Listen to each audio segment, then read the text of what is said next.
Hello, I'm Andy Schoenberg. With nearly 40 years of experience as a makeup artist, I've worked on Terminator 2, Inglourious Basterds, and The Walking Dead. And today we're going to talk about my favorite class, Advanced Lab Techniques.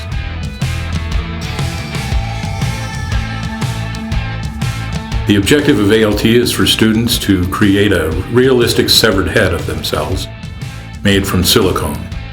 In the first week, students will make casts of each other.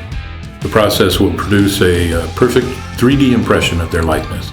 Once complete, you'll pour clay into the mold and have a sculptable copy of your head. This is where some students like to creatively incorporate injuries related to their cause of death. In week 2, you'll start molding your clay sculpture and using epoxy resin, syntactic dough, and fiberglass. Once complete, you'll clean clay from the mold and prepare your station for the silicone pour. During week 3, we'll demonstrate how to tint and pour silicone and flex foam into your head molds. After the silicone is set, we'll demold and begin patching and seaming.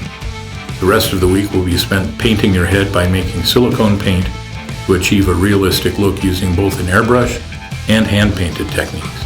Finally, in the last week, you'll start hair punching.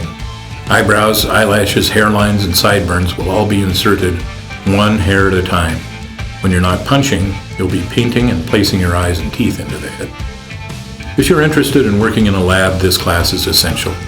It will introduce you to new materials and molding techniques, and you'll walk away with a practical and impressive portfolio piece.